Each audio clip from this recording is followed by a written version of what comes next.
പാലക്കാട്ടെ UDF CPM ഏറ്റുമുട്ടലിന് പിറകെ വാക്പോര മുറുകി. CPM പോലീസിനെതിരെ രംഗത്ത് വന്നതിനു പിറകെ CPM-നെതിരെ DCC അധ്യക്ഷനെ തങ്കപ്പൻ പാലക്കാടിന് മന്ത്രിസ്ഥാനം ആവശ്യപ്പെടും. 10 വർഷം ഭരണത്തിലിരുന്ന സ്ഥിതിക്ക് മാറ്റം വന്നതാണ് CPM-ന്റെ പ്രകോപനത്തിന് കാരണമെന്ന് തങ്കപ്പൻ പറഞ്ഞു. UDF ആഹ്ലാദ പ്രകടനത്തിന് നേരെ എറിഞ്ഞ കല്ലും കുപ്പിയും പോലീസുകാരുടെ ദേഹത്ത് തട്ടിയതാണ് പോലീസിനെ പ്രകോപിപ്പിച്ചത്. എതിർ രാഷ്ട്രീയക്കാരെയും പാർട്ടി ഓഫീസ് തകർക്കുകയും ചെയ്യുന്ന CPM രീതിയല്ല കോൺഗ്രസിന്റേതെന്നും തങ്കപ്പൻ പറഞ്ഞു. പാലക്കാട് ജില്ലയിൽ മെച്ചപ്പെട്ട വിജയം ഉണ്ടായിരുന്നു. ഇപ്പോൾ 2 MLA-മാരുള്ള പാലക്കാട് 5 MLA വരെ ലഭിച്ചു.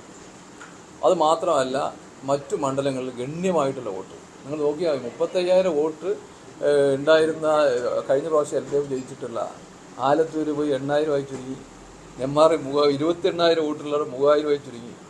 അതുപോലെ തന്നെ എല്ലാ മണ്ഡലങ്ങളിലും വേണ്ടി നോക്കിയാൽ വളരെ ഗണ്യമായിട്ട് ഇവിടെ LDF-ൻ്റെ വോട്ട് കമ്മിയാക്കാൻ കഴിഞ്ഞു. മെച്ചപ്പെട്ട വിജയം ഉണ്ടാക്കാൻ കഴിഞ്ഞു. കേരളത്തിൽ ഒന്നിച്ച് ഞാൻ നേരത്തെ പറഞ്ഞിട്ട് കൊടുങ്കാറ്റ് പോലെ LDF-നെ താഴെ ഇറക്കാൻ കഴിഞ്ഞു. ഞങ്ങൾ ഒരു കാരണവശാലും ആരുടെയും പാർട്ടി ഓഫീസിൽ കല്ലെറിയാനോ ആരുടെയും പോലീസ് ഉപയോഗിച്ച് അടിച്ചമർത്താനോ ഞങ്ങൾ ഉദ്ദേശിക്കില്ല. അവർ 10 വർഷത്തെ അവർ കാണിച്ച ഒരു സുപ്രഭാതത്തിൽ അവർക്കുണ്ടായ കോംപ്ലക്സാണ്.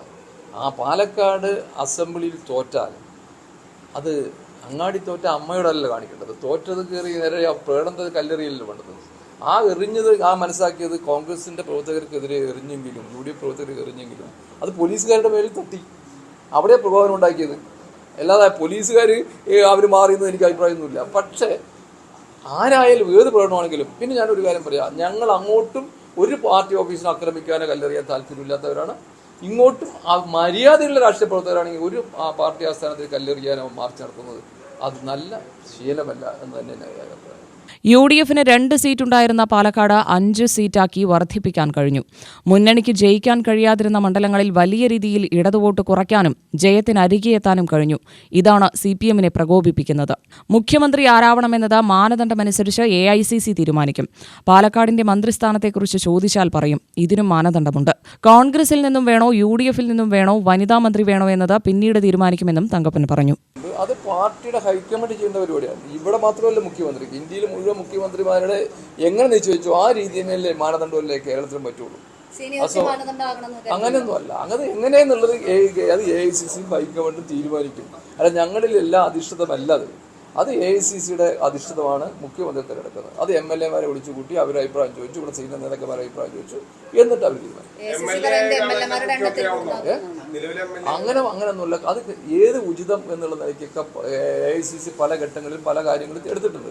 അതുപോലെ അവർ തീരുമാനിക്കും. അതിനവർ ഒരു നോംസ് ഉണ്ട്. ആരെ മുഖ്യമന്ത്രി തീരുമാനിക്കും. അത് നമ്മുടെ പഞ്ചായത്ത് ഇതുപോലെ അല്ലല്ലോ. അവരെല്ലാം പരിശോധിച്ചിട്ട് തീരുമാനിക്കും. അല്ല, ചോദിക്കുമ്പോൾ പറയാം. അതിപ്പോൾ പറയേണ്ട കാര്യമില്ലല്ലോ. നമ്മൾക്ക് ആവശ്യമില്ലാതെ ഇടപെടേണ്ട. ഇതൊക്കെ ഉന്നതതല മീറ്റിങ്ങിൽ ഉന്നതതല യോഗത്തിൽ ചെയ്യേണ്ട കാര്യങ്ങൾ. മുഖ്യമന്ത്രി നിസ്സാര കാര്യമല്ല. എൻ്റെ അടുത്ത് ചോദിക്കേണ്ട കാര്യമൊന്നുമില്ല. ഞാൻ മറുപടി വരേണ്ട ആളുമല്ല. അതൊക്കെ വലിയ AICC ലെവൽ തീരുമാനിക്കേണ്ട, എല്ലാ സ്റ്റേറ്റുകളിലും തീരുമാനിക്കേണ്ട മാനദണ്ഡം കേരളത്തിലും ഉണ്ടാവും. UTV news, Palakkad.